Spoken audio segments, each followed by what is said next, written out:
Okay, let's dive right in. Welcome to today's explainer, where we're going to dissect a literal acoustic illusion. I mean, you've got to wonder, what exactly possesses a singer to leave their cozy house, drive through the dark on a cold, dreary weeknight, just to stand in a room and rehearse for hours? Well, the answer isn't just a love of music. It's the physical thrill of a phenomenon we call lock and ring. So today, we're breaking down the sheer science and acoustic magic that keeps these singers coming back for more. I want you to picture the scene. Four singers start a chord together. And for a few seconds, it sounds exactly like what you'd expect, right? Four separate human beings singing four separate notes. But then something clicks. As the quote goes, the four voices melt into one big glowing sound. Suddenly, the sheer volume gets louder, the chord feels fuller, and the sweet high tone seems to just materialize out of thin air. It is an absolutely stunning sensory moment. So that brings us to the core mystery of this explainer. How exactly do four voices create a sound bigger than themselves?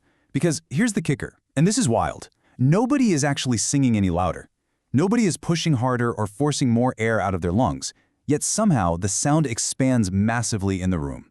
To understand how this acoustic miracle actually happens, let's look at Section 1, the magic of the chord, and its three interconnected layers. It all starts with lock.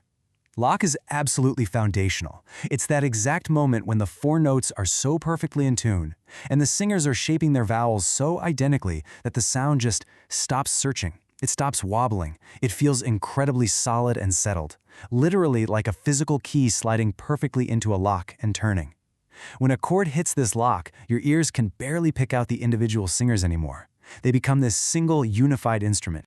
And the millisecond that lock is achieved, you get ring. Ring is this bright, shiny, bell-like sparkle that suddenly floats in the air above the chord, kind of like a halo of light. Some people even call it the fifth voice.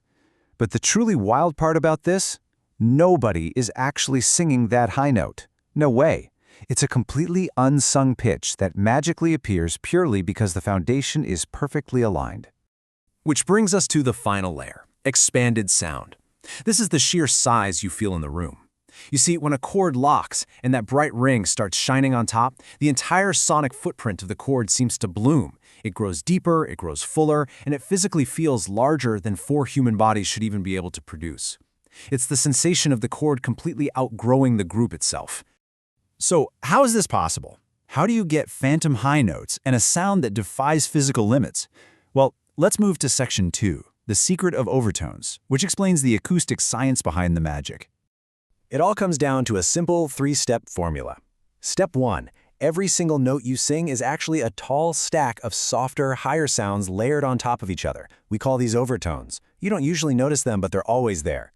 Step 2. When four singers match their tuning and their vowels perfectly, their hidden overtones land on the exact same pitches in the air. They stack up, reinforce each other, and boom! That loud stacked-up overtone is what you hear as the ring. And Step 3 is where your own anatomy gets involved. When you hear this strong, clean sound, your actual ears are tricked into creating deep, extra-low pitches that aren't even in the room. The magic is just hidden overtones stacking in the air and your own brain filling in the rest. Now, the crucial golden rule of the barbershop style is this. Ring comes from lining up, not from pushing.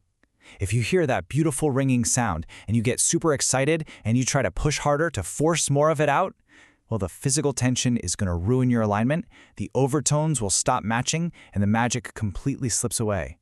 It's an exercise in pure precision. Building this acoustic illusion is really the ultimate team sport. Let's check out Section 3, Anatomy of a Quartet, and look at their four distinct rules. Every singer has a really strict responsibility. First, you have the bass who provides the foundation. They're the solid floor that everything else firmly stands on. Then there's the lead, singing the melody. Since our ears naturally follow the tune, the lead becomes the absolute target. Everyone else must match their pitch and vowel perfectly. The baritone is kind of the puzzle piece, carefully weaving in and out of the melody to fill in the missing notes of the chord. And finally, the tenor floats high above it all, bringing that sparkle and light to the exact acoustic space where the ring lives. Honestly, if even one of these parts fails their specific job, the whole illusion falls apart. But when they all do their jobs correctly, something amazing happens to the human body. A chord locking suddenly feels effortless, because those overtones are naturally amplifying the sound in the air. Your actual vocal effort drops. You'll feel a gentle physical buzzing in your face, around your nose, and in your chest. but it will suddenly feel like the group is carrying the sound for you. Your exact same breath is magically making way more noise.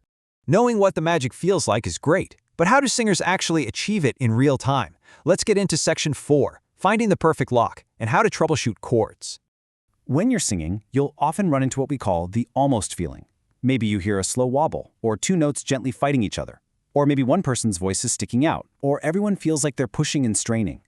It's so important to realize that this near miss isn't a failure, it's highly valuable data. A wobble tells the singers their tuning is off. A voice sticking out tells them the vowels don't match.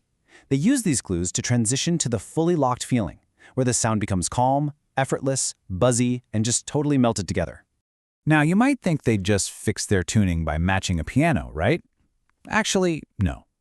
A piano is tuned slightly off from pure mathematics just so it can play decently in every musical key. But barbershop requires absolute mathematical perfection for those overtones to stack. And that's exactly why singers must tune purely by ear. They adjust their free voices minutely, listening intently until that acoustic wobble simply vanishes into thin air. Holding one single magical chord is an amazing parlor trick for sure, but it's not a performance. Let's move to Section 5, building a wall of sound, and talk about sustaining the magic. The sources give us some highly actionable takeaways that singers use to practice this. First, they strip the complexity away by singing a plain vowel chord. They remove words entirely just to focus on matching sounds. They also practice erasing the wobble by deliberately sliding notes until the conflicts disappears. They even do this thing called the stillness test, where they purposefully add a wobble to a locked chord just to hear how quickly the ring shatters. Finally, they practice holding that physical buzz through easy consonants like M and Z, so the ringing doesn't die when they actually have to pronounce lyrics. Mastering all those techniques leads to the ultimate goal. The wall of sound is like keeping a wide, open, glowing ribbon of sound going from the first note to the last. This right here is the pinnacle of the art form. It's taking that one fleeting, magnificent moment of lock and ring and stretching it smoothly and unbroken across an entire piece of music. Never pinching it off, never letting those overtones collapse. As we wrap up this explainer, I want to leave you with a question that elevates all of this from mere acoustic physics back to the human heart. When technique creates the perfect ring, what emotion will your wall of sound convey? Because ultimately, a chord can be perfectly, mathematically locked, but still leave an audience completely cold. All of this incredible alignment, all of these stacking overtones and auditory illusions, they're just tools. The technique is there to serve the art, so that when the voices finally do melt into one glowing sound, the audience feels exactly what the singers are feeling. Thanks so much for exploring the anatomy of a miracle with me today.